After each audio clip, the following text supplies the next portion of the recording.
Bonjour chers étudiants, chères étudiantes. On va essayer de traiter le troisième chapitre des équilibres acido-basiques. La première question qui peut se poser, qu'est-ce que c'est qu'un acide, qu'est-ce que c'est qu'une base? Donc, en 1923, les deux chimistes, Bronsted et Lowry, ont proposé simultanément une définition de la notion d'un acide et d'une base. Donc, si on vous pose la question, qu'est-ce que c'est qu'un acide ou bien qu'est-ce que c'est qu'une base? Donc, un acide est une substance donneur des protons capable de libérer, c'est-à-dire céder un ou plusieurs protons H+. Selon l'équation suivante, donc si on a un acide, alors si on a un acide AH, donc en présence d'une base qui est l'eau ici, donc qu'est-ce qu'elle va faire? Donc elle va libérer un proton et par la suite elle va donner une base et H3O+. Par exemple, si on a l'acide CH3COH, donc en présence de l'eau, donc qu'est-ce qu'elle va essayer de faire? Donc elle va essayer de libérer ce proton H+ de l'acide. Et par la suite, elle va avoir la base conjuguée CH3CO2- plus H+. Les acides qui peuvent libérer simultanément un ou plusieurs protons, donc sont des polyacides. On les appelle des polyacides. Par exemple, si on a l'acide phosphorique, donc l'acide phosphorique c'est un triacide, donc il contient 3 protons, c'est-à-dire il a 3 acidités. Par la suite, il peut libérer un proton pour avoir la base conjuguée H2PO3, PO4-. La même chose, l'acide H2PO4-, donc il va libérer un proton pour avoir sa base conjuguée qui est HPO4-, et de même, l'acide HPO4-, donc il va libérer un proton pour avoir la base PO4-.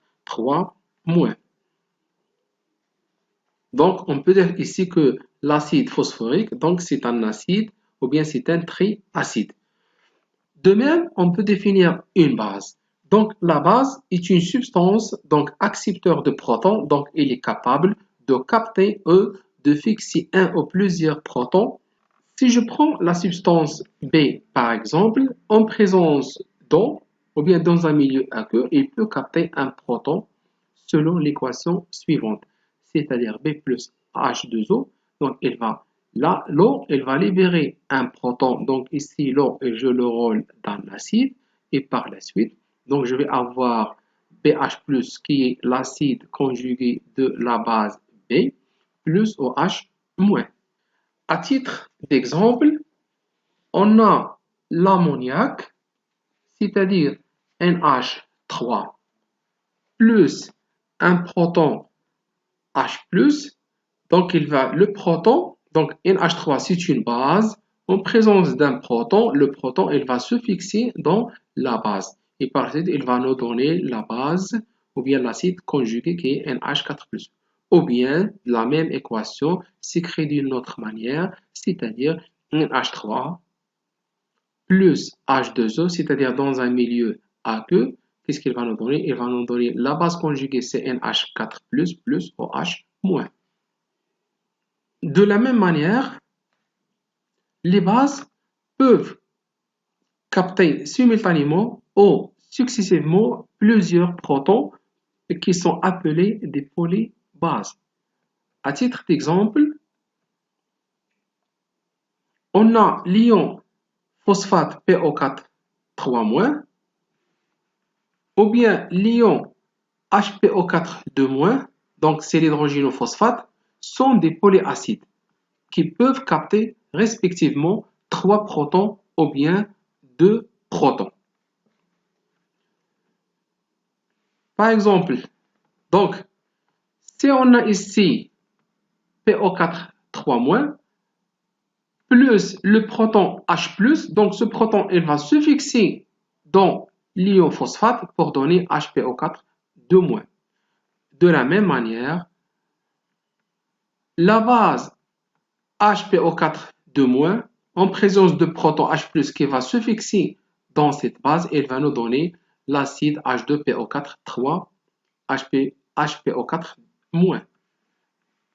Maintenant, si on veut savoir ce que c'est qu'un amphotère, donc un amphotère est un composé qui peut se comporter comme un acide ou bien comme une base.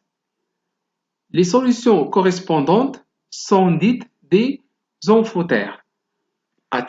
Par exemple, je peux dire qu'on a le dihydrogénophosphate et le hydrogénophosphate, c'est-à-dire H2PO4- ou bien HPO4-.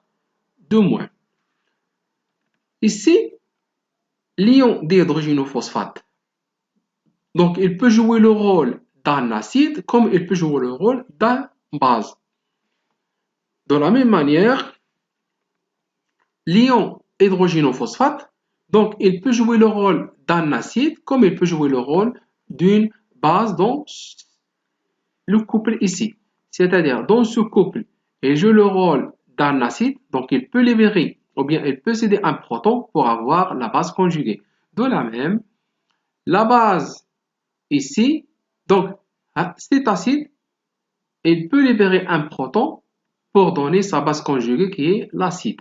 De la même manière, le dihydrogénophosphate, donc c'est un acide, il peut libérer un proton pour avoir la base conjuguée, et l'acide phosphorique, il peut libérer un proton pour donner la base conjuguée qui est le dihydrogénophosphate.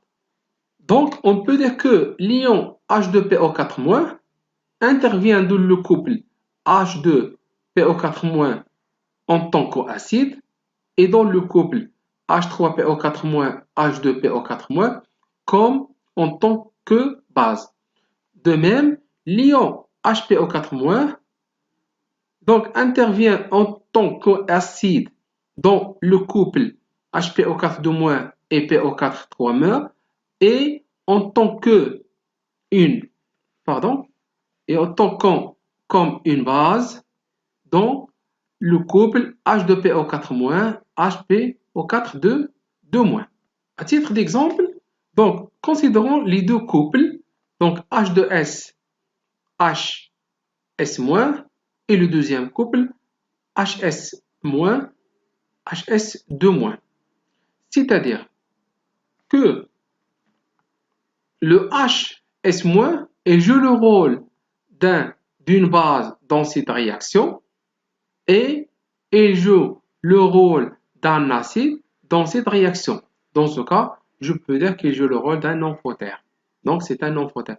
Parce que ici, le dihydrogénosulfate, il libère un proton pour donner la base conjuguée et cette base qui joue le rôle d'un acide ici, donc il libère un proton pour donner la base conjuguée. Donc cette substance HS-, donc il joue le rôle d'une base comme il joue le rôle d'un acide. Donc c'est un amphotère. L'ion HS- est un amphotère car il joue le rôle d'un acide dans le couple HS-, S2-, il joue le rôle ou bien il se comporte comme une base dans le couple H2S, HS-. Maintenant, maintenant, si on passe au couple acide-base, donc conjugué en solution aqueuse. Selon la réaction acido-basique suivante, donc on a un H aqueux qui donne la base conjuguée A- plus H3O+. L'acide en solution AH cède un proton à l'eau. Donc, elle cède un proton à l'eau. Elle se forme une espèce basique qui sera notée A-, c'est la base conjuguée de l'acide. Inversement, l'acide AH- est un acide conjugué de cette base. Donc, il forme un couple acido-basique qu'on note acide-base. Par exemple, donc l'acide acétique, donc elle va libérer un proton pour donner la base conjuguée. Donc elle forme le couple CH3COH, CH3CO-. Donc l'acide et sa base conjuguée. Donc l'ion acétate CH3CO- est la base conjuguée de l'acide acétique CH3CO au-. Donc, généralement, on peut dire qu'il n'existe pas un proton à l'état libre en solution. Il se fixe par une molécule d'eau pour donner l'ion hydronium, donc CH3O+. Par la suite, on va parler de la base conjuguée. Donc, à chaque acide est associée une base dite base conjuguée de l'acide. Par exemple, on a le couple, ou bien on a l'acide AH, donc il va libérer un proton pour donner A- et H+. Donc A- est la base conjuguée de l'acide. La même chose, donc on aura l'acide ici, donc en libérant un proton, donc il va donner la base conjuguée plus la base conjuguée. Donc on peut parler de la constante d'acidité. Donc la constante d'acidité, donc c'est la concentration de protons fois la concentration de la base divisé par la concentration de l'acide. CH3ClCO- est la base conjuguée de l'acide chloroacétique.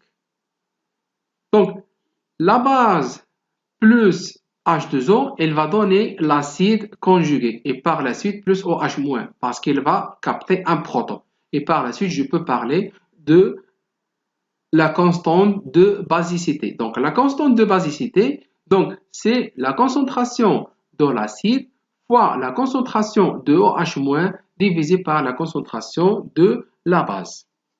L'acide conjugué, de la même manière, on a la base. La base en présence de H+, donc il va donner l'acide conjugué.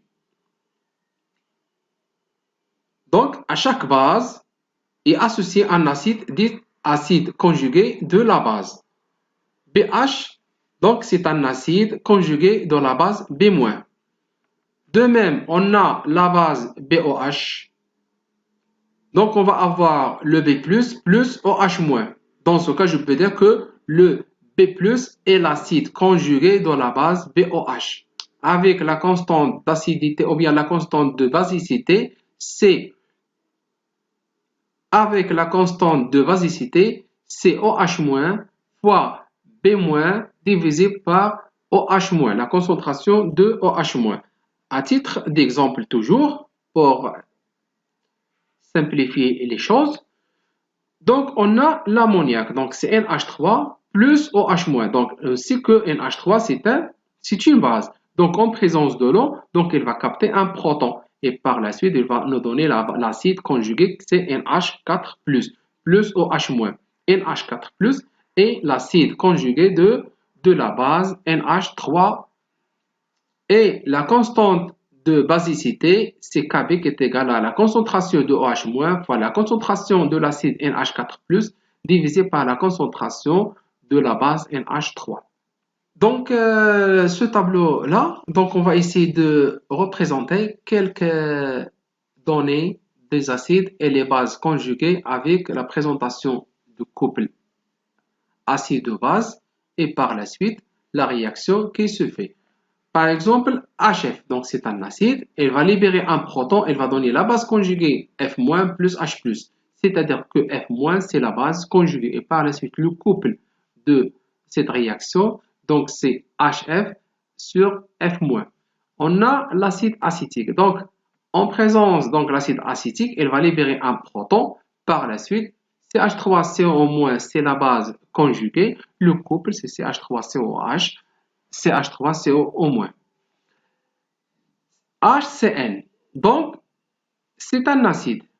Donc il va libérer un proton pour donner Cn- plus H+. Donc Cn- c'est la base conjuguée de HCN. On a présenté ce forme d'un couple. La même chose, HS-. Donc c'est un acide, il va libérer un proton pour donner S2- plus H+. Donc S2- c'est la base conjuguée et le couple formé c'est HS-S2-. Non. L'eau qui peut jouer le rôle d'un acide comme elle peut jouer le rôle d'une base. Donc ici, l'eau elle va libérer un proton et par la suite il va donner OH-. Donc OH- c'est la base conjuguée et le couple formé ici c'est H2O, OH-. Et de la même manière pour les autres exemples. Maintenant, on peut voir les bases ou bien les acides conjugués de certaines bases. Par exemple, l'eau, comme on vient de dire, l'eau, il peut jouer le rôle d'un acide comme il peut jouer le rôle d'une base. Donc, ici, l'eau joue le rôle d'une base, c'est-à-dire il va fixer un proton et par la suite, je vais avoir H3 plus OH-. Donc, H3O+, c'est l'acide, c'est l'acide conjugué de la base qui est l'eau. Et par la suite, le couple formé, c'est H3 plus H3O plus H2O.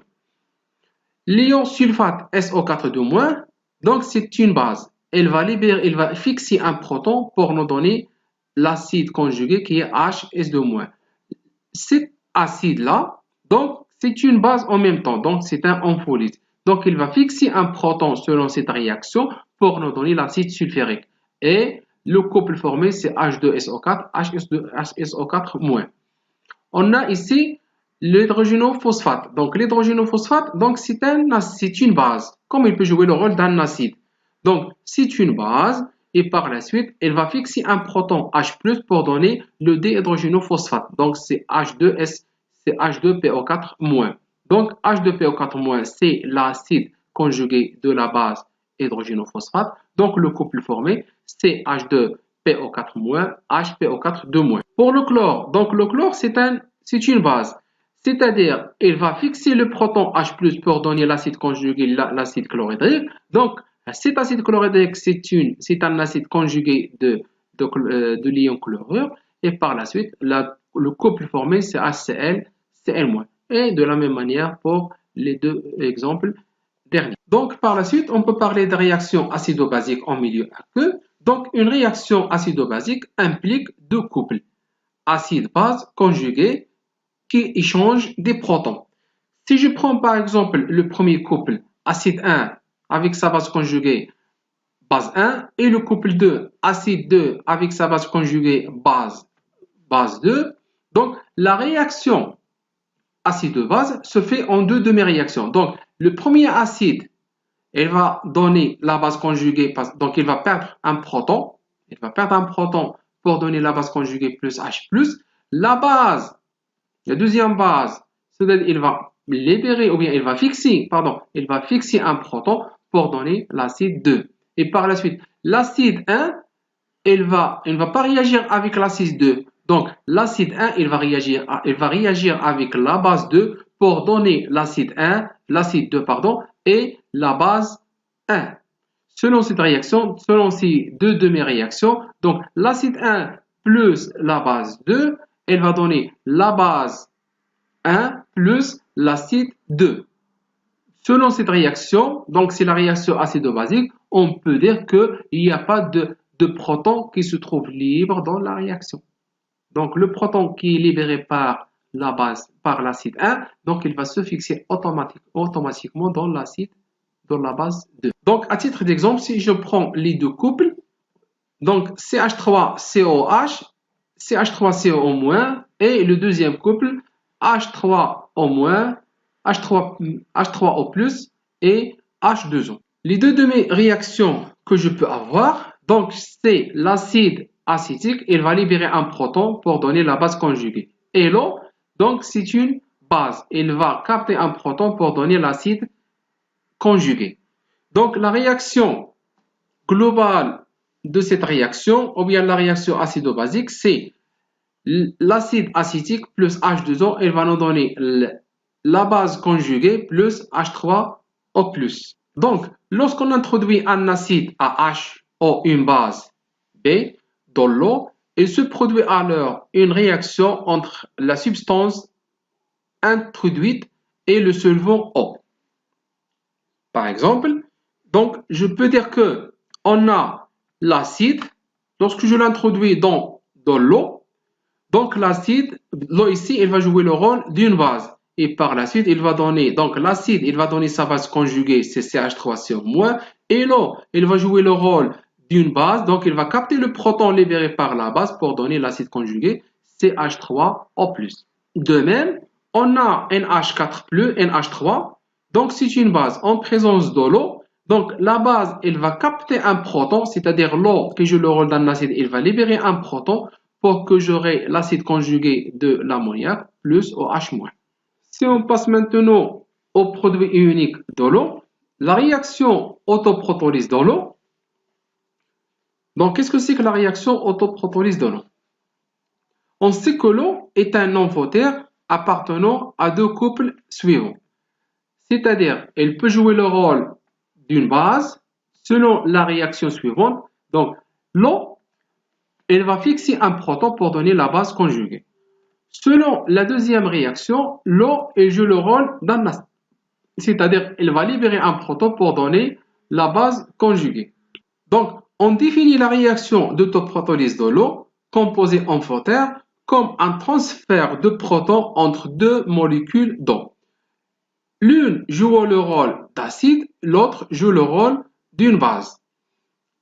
Donc, la réaction 1 plus la réaction 2, donc qu'est-ce qu'il va nous donner? Elle va nous donner la réaction 1 plus la réaction 2, donc elle va donner l'acide plus la base, il va donner l'acide conjugué de la base 2 et la base conjuguée de l'acide 1. Donc, c'est la réaction de protolyse. Cet équilibre de protolyse de l'eau est caractérisé par une constante d'équilibre appelée produit ionique de l'eau. Donc, c'est-à-dire, selon cette réaction, je peux dire que c'est la concentration de l'acide fois la concentration de la base divisé par la concentration de l'acide fois la concentration de l'acide. Et par la suite, je peux avoir la constante d'équilibre ou bien la constante de produit ionique Ke qui est égale à la concentration de l'acide fois la concentration de la base divisé par la concentration de H2O. Généralement, la concentration de l'eau est pratiquement celle de l'eau pure, c'est-à-dire cette concentration est égale à 1. Et par la suite, je peux dire que la concentration, ou bien la constante, ou bien le produit ionique, c'est la concentration de l'acide fois la concentration de la base. On sait que le produit ionique de l'eau ne dépend de la température. Donc, à 25 degrés, et pour une eau pure, on aura la concentration de H3+ est égale à la concentration de OH-. Donc ici, c'est pas un produit, donc ici, est égal. Donc on a la concentration de H3+ est égale à la concentration de H- est égale à 10 à la puissance moins 7 mol par litre. Et par la suite, le produit ionique qui est égal à la concentration de H3+ fois la concentration de OH-, donc c'est 10 à la puissance moins 14 mol litre au carré. C'est-à-dire, donc je peux passer au pKe. Donc le pKe est égal à moins log décimal de Ke qui est égal à 14. Si on passe maintenant à définir la force d'un acide ou bien la force d'une base. Donc selon les constantes d'équilibre. Si on définit la constante d'acidité Ka, lorsqu'un acide faible, AA, est mis dans l'eau, il se produit une dissociation. Donc, pour définir un acide faible, donc qu'est-ce que c'est qu'un acide faible? Donc, un acide faible, donc c'est un acide qui est faiblement dissocié dans l'eau. Et par la suite, je peux avoir l'équilibre suivant. Donc, un acide faible plus H2O, donc il va se dissocier faiblement, donc c'est-à-dire partiellement, et je vais avoir H3+ plus OH- plus H3+ plus A- qui est la base conjuguée de cet acide. Donc, la constante d'équilibre, je peux la définir de la façon suivante.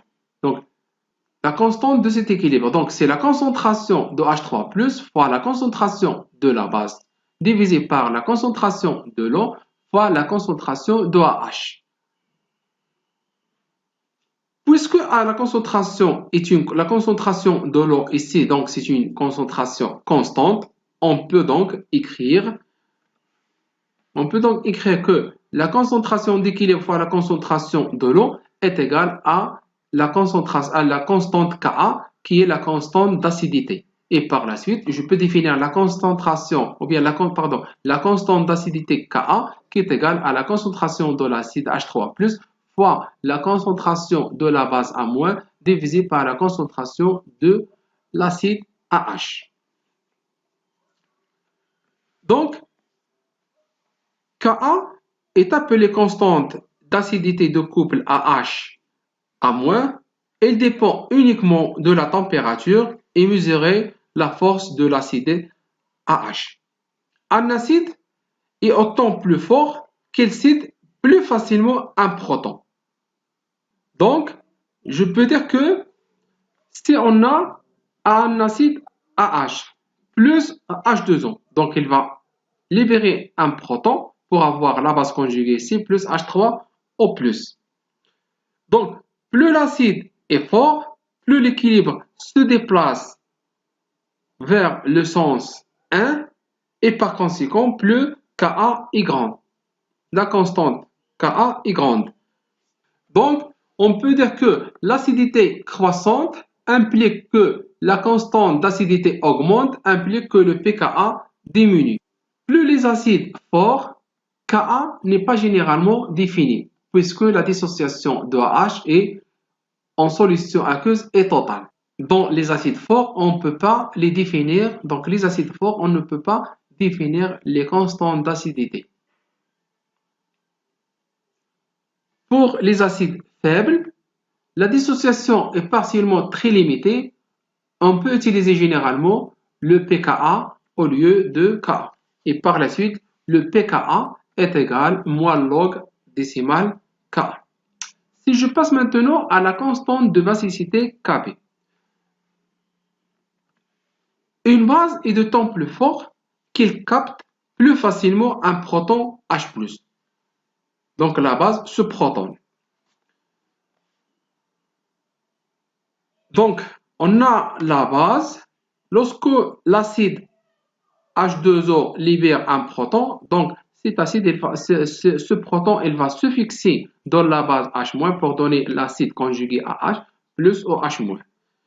Donc on peut définir la constante de basicité de ce couple qui donne donc Kb est égal la concentration de l'acide fois la concentration de OH- divisé par la concentration de A-. Plus une base est forte, plus l'équilibre est déplacé vers le sens 1. Donc, il va se déplacer dans ce sens-là. Et par conséquent, plus la constante Ka de couple acide est faible. Donc, je peux dire la constante de basicité croissante implique que le Ka diminue, c'est-à-dire que le pKa augmente.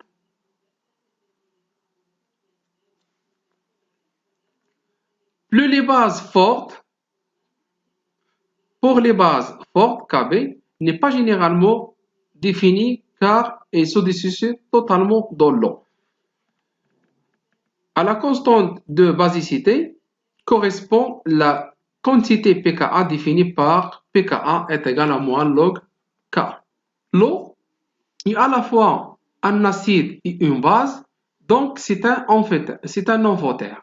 Les pKa des deux couples H3O plus H2O est égal à 1 et pour le couple H2O OH-, le Ka est égal à 10 à la puissance moins 14. Et sont, pour les pKa, ils sont respectivement le pKa pour le premier couple c'est 0 et le pKa pour le deuxième couple c'est 14, c'est-à-dire toujours à une température ambiante de 25 degrés. Maintenant, la relation entre le pKa, le pKb et le pKe. Donc, on a les réactions suivantes. Donc, on a l'acide, plus H2O, elle va libérer la base conjuguée plus H3+. L'acide, la base, plus l'acide, donc elle va capter un proton et la base conjuguée. La dissociation, ou bien l'autoprotolyse de l'eau, elle va donner H3+, plus OH-. C'est-à-dire le Ke est égal à Ka fois K. Donc, on a le pKa plus le pKb est égal à pKe est égal à 14. Donc, si on introduit ici, dans cette réaction, dans cette relation, pardon, donc, si on introduit dans cette relation le log de C mal, donc on aura log de KE est égal log de KA plus log de KB. On introduit le signe moins, donc on aura la relation suivante. Donc c'est pKa plus pKb est égal à pKe est égal à 14.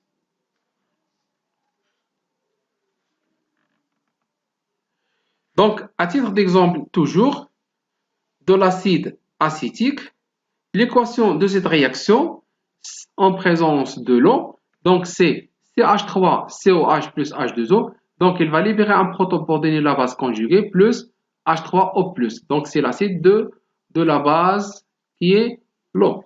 Donc la constante d'acidité de cette réaction, c'est la concentration de H3+, fois la concentration de CH3CO- divisé par la concentration de l'acide acétique.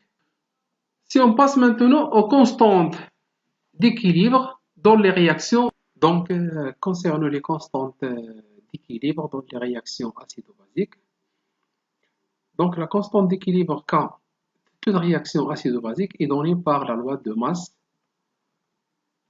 selon la réaction suivante AA plus AB qui nous donne CC plus DD.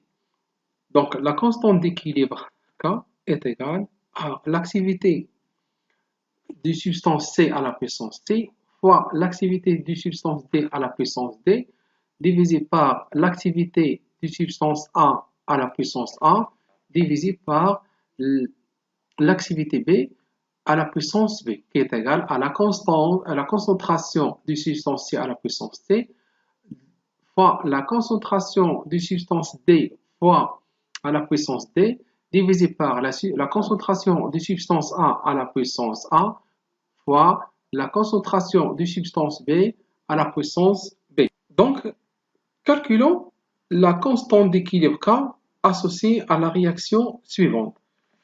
Donc, on a l'acide acétique plus l'ammoniac qui nous donne la base conjuguée de l'acide acétique plus l'acide conjugué de l'ammoniac. Avec les pKa de couple acide CH3COH CH3CO-, c'est 4,8 et la constante d'équilibre de NH4 plus NH3, c'est 9,2. Donc la constante d'équilibre K apport expression, c'est K qui est égal à la concentration CH3CO- fois la concentration de l'acide NH4 plus divisé par la concentration de l'acide acétique fois la concentration de la base ammoniaque. On a par définition la concentration, la constante d'acidité de l'acide acétique, c'est CH3CO- fois H3O+, divisé par la concentration de l'acide acétique et la concentration ou bien la constante d'acidité de deuxième couple, c'est NH3 fois H3O+, divisé par la concentration de NH4+. On déduit que la constante d'équilibre ici n'est que la constante d'acidité Ka divisée par la constante d'acidité Ka2. Et par la suite, qui est égale à 10 à la puissance moins pKa divisé par 10 à la puissance moins pKa. Soit K qui est égal à 10 à la puissance moins 4,8 divisé par 10 à la puissance moins 9,4 qui est égal à 10 à la puissance 4,4 qui est égal à 2,5 10 à la puissance 4. Par la suite, on passe à l'espèce majoritaire ou bien prédominance. Des espèces prédominance, s'il y a une substance Y est dite une espèce majoritaire, c'est-à-dire prédominante, devant une substance ou bien une espèce X, si la concentration de cette espèce ou bien de cette substance X est inférieure à la substance Y, à la concentration de la substance Y divisée par 10. C'est-à-dire que la concentration de cette espèce est 10 fois inférieure à l'espèce Y. On peut dire dans ce cas que X peut être négligeable devant Y. Donc pour le calcul des acides et des bases en solution, on les calcule à partir de la nature de chaque pH ou bien la nature de chaque base. Donc, pour la définition de pH, donc on sait que toute solution aqueuse peut être caractérisée par son pH. Le pH, donc, c'est le potentiel d'hydrogène défini par pH qui est égal à moins log décimal de la concentration de H'. H+ est la concentration des ions H+, ou bien H3O-, ou bien H3O+, en solution. De même, je peux définir le POH qui est égal à moins log décimal de OH-. Donc OH-, c'est la concentration des ions OH- en solution. C'est mol par litre. On remarque que le pH plus le POH est égal à 14. Donc, pour une solution à 25 degrés, on dit qu'une solution est neutre si la concentration de H3O+ est égale à 10 à la puissance moins 7 mol par litre. C'est-à-dire que le pH de cette solution est égal à 7. On dit qu'une solution est acide si la concentration de H3O+ est supérieure à 10 à la puissance moins 7 mol par litre. C'est-à-dire que le pH est inférieur à 7. Et pour une solution basique, si la concentration de H3+ est inférieure à 10 à la puissance moins 7 mol par litre, c'est-à-dire que le pH est supérieur à 7. Selon cette échelle, donc on peut dire que une solution neutre lorsque le pH est égal à 7, c'est-à-dire que la concentration de H3+ est égale à la concentration de H-. Une solution est acide si le pH est inférieur à 7, c'est-à-dire que la concentration de H3+ est supérieure à la concentration de H-. Et pour une solution, on dit qu'il est basique si la concentration de H3O+ est inférieure à la concentration de OH-. Si on passe au domaine de prédominance échelle d'acidité, on utilise la réaction de couple acide-base, donc AA, HA, A-. Donc la réaction CAH plus H2O qui nous donne l'acide conjugué plus la base conjuguée. Donc la constante d'acidité de cette réaction, c'est la concentration de H3+ fois OH fois la concentration de OH de A- divisé par la concentration de l'acide AH. C'est-à-dire, je peux dire que on sait que le pH est égal à moins log H3+, c'est-à-dire est égal à pKa plus log de la concentration de A- divisé par la concentration de AH. C'est-à-dire que le pH est égal à pKa plus log de la base, la concentration de la base, divisé par la concentration de l'acide.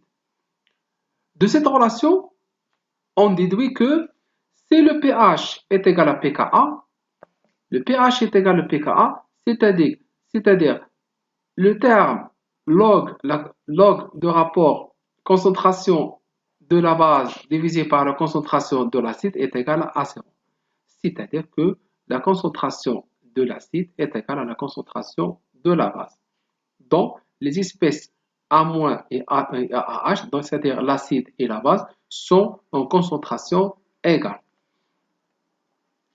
Si le pH maintenant est inférieur à pKa, c'est-à-dire donc le pH il est inférieur à pKa, c'est-à-dire que log de rapport concentration base, concentration acide, il est inférieur à 0. C'est-à-dire que la concentration de la base elle est inférieure à la concentration de l'acide. Donc, la forme acide est majoritaire dans ce cas, donc la forme acide est majoritaire. C'est-à-dire c'est une espèce prédominante, sa concentration est plus importante que la concentration de la base. Maintenant, si le pH est supérieur à pKa, donc le log de rapport concentration base, concentration acide, il est supérieur à 0. C'est-à-dire que la concentration de l'acide est inférieure à la concentration de la base. Donc, la forme acide, donc la forme basique, dans ce cas, il est majoritaire. C'est une espèce prédominante. Sa concentration est plus importante que HA. Donc, selon ce diagramme de prédominance, Donc, si on a le pKa, si on a le pKa qui est égal au pH de la solution, on peut dire que la concentration de l'acide est égale à la concentration de la base. Donc, il n'y a pas d'espèce qui est dominante. Lorsque le pKa, ou bien lorsque le pH est supérieur au pKa, c'est-à-dire que c'est la base qui est dominante. Et si le pH est inférieur, si le pH de la solution est inférieur au pKa, dans ce cas, on peut dire que c'est l'acide qui est dominant, ou bien qui est majoritaire. Donc, on ne peut rencontrer d'autres cas des polyacides et des polybases. Donc, il y a plusieurs pKa. Dans ces cas, ou bien dans ce cas, il y aura autant de domaines que d'espèces. Donc, si on a par exemple la première acidité et la deuxième acidité, donc on a le pKa1 et le pKa2. Donc, on peut dire que si le pH est inférieur à pK1, c'est-à-dire que le H2A qui est dominant. Par la suite, entre le pKa1 et le pKa2, c'est l'espèce amphotère, donc il peut jouer le rôle d'un acide ou bien d'une base qui est majoritaire. Et dans le cas où le pH est supérieur au pKa2, donc c'est la base A2- qui est majoritaire. Donc le domaine de prédominance a 10%. On admet que la base A- est négligeable devant l'acide si la concentration de la base est inférieure à la concentration de l'acide divisé par 10. Donc, on a le pKa. Donc, si on a le pKa, c'est-à-dire si le pH est égal à pKa, c'est-à-dire que la concentration de l'acide est égale à la concentration de la base. Maintenant, donc, la concentration de la base A- et la concentration sont de même ordre de grandeur. Maintenant, si on a le pH qui est inférieur à pKa, ou bien le pH qui est supérieur à pKa, c'est-à-dire qu'on est dans un milieu acide, ou bien qu'on est dans un milieu basique, ou bien on est dans un milieu acide. On sait que le pH est égal au pKa plus log de la concentration de la base divisé par la concentration de l'acide. Donc, si on a un milieu acide, c'est-à-dire que la concentration de l'acide est égale 10 fois la concentration de la base, c'est-à-dire que l'acide est majoritaire. Par la suite, le pH est égal à pKa plus log de la concentration de la base divisé par 10 fois la concentration de la base. C'est-à-dire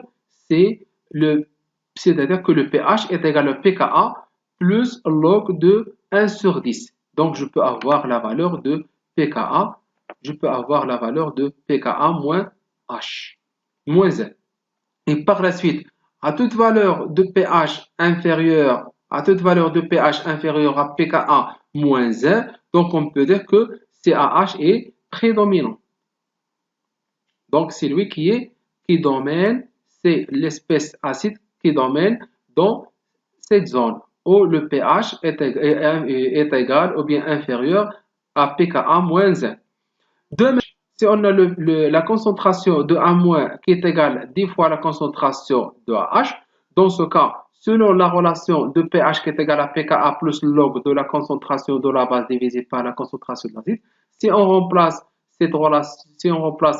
dans cette relation le AH, le A- par 10 AH, donc on aura un pKa, on aura le pKa plus 1. Donc on aura le pH qui est égal à pKa plus 1.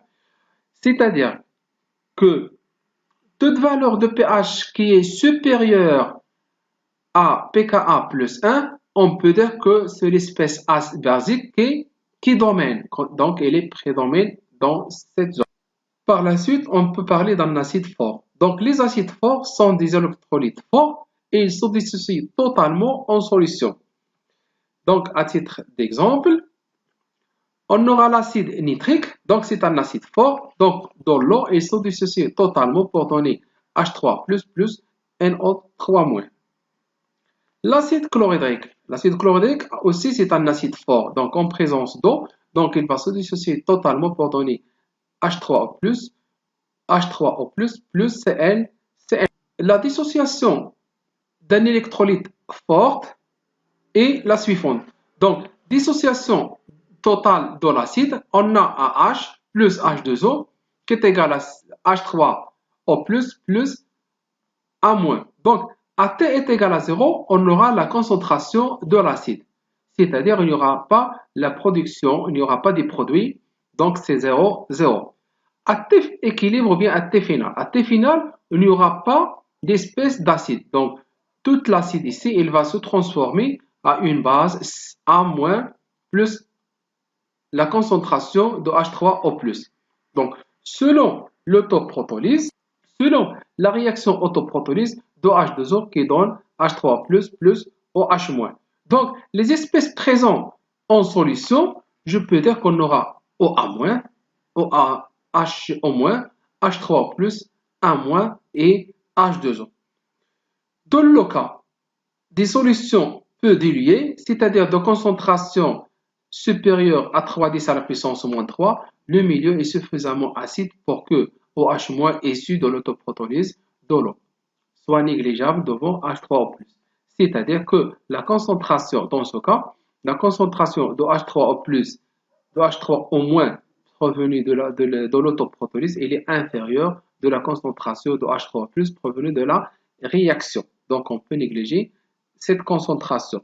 Et par la suite, selon les espèces présentes dans la réaction, on peut dire que la concentration de H3O+, est égale à la concentration de AH- est égale à la concentration C0.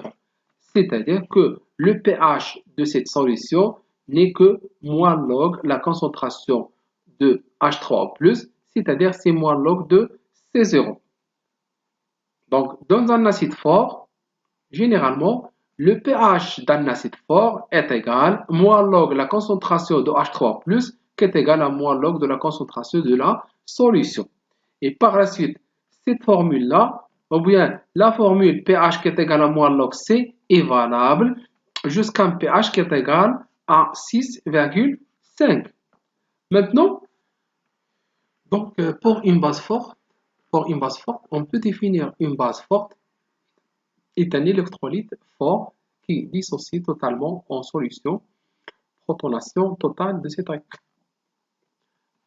Exemple, on a l'hydroxyde de sodium ou la soude est une base forte. Donc, la dissociation de la soude, donc c'est une dissociation totale pour donner NH4+, plus OH-. L'hydroxyde de potassium ou le potasse, donc est une base forte, donc la dissociation de KOH, donc il va donner K+, plus OH-.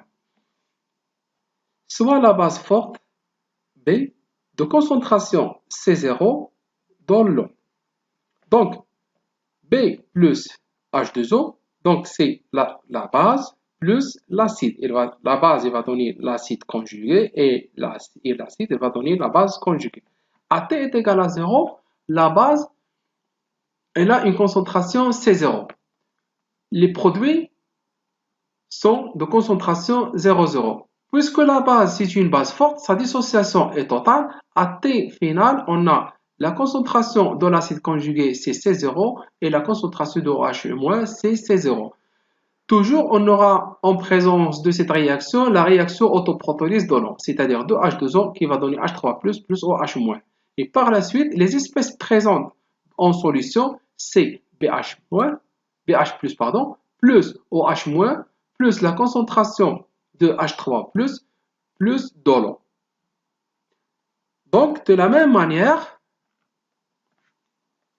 dans le cas des solutions peu diluées, c'est-à-dire de concentration supérieure à 3,10 à la puissance moins 3 mol moins Z, le milieu est suffisamment basique pour que H3+ ait eu de l'autoprotolyse.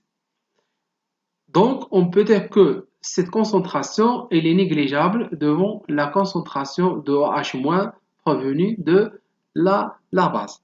C'est-à-dire, la concentration de H3 plus provenue de la base, de l'autoprotéolyse, elle est négligeable devant la concentration provenue de la réaction acido-basique, ou bien la réaction, ou bien la dissociation, pardon, de la dissociation de l'acide, ou bien de la base. Donc, dans ce cas, on peut dire que la concentration de OH- est égale à la concentration de BH+, est égale à la concentration C. Kb n'existe pas, car on a une base forte. Et par la suite, on a le produit ionique. Le produit ionique Ke est égal à la concentration de H3+, fois la concentration de OH-. C'est-à-dire que la concentration de H3+, est égale à la concentration au produit ionique Ke divisé par la concentration C0. Parce que, selon la réaction précédente, donc la concentration de C0, c'est la concentration de OH-, c'est C0. C'est-à-dire que le pH est égal à moins log de la concentration de H3O+. Donc, le pH est égal, si je remplace le H3O+, par sa relation, donc le pH est égal à pKe plus log de C. Le pKe est égal à 14, donc c'est plus log de C. En général, une base forte, son pH, c'est 14 plus log de C0. Cette formule est valable pour un pH calculé supérieur à 7,5. Donc, si on a un pH supérieur à 7,5, cette relation elle est valable pour calculer le pH d'une base forte. Et merci pour votre attention.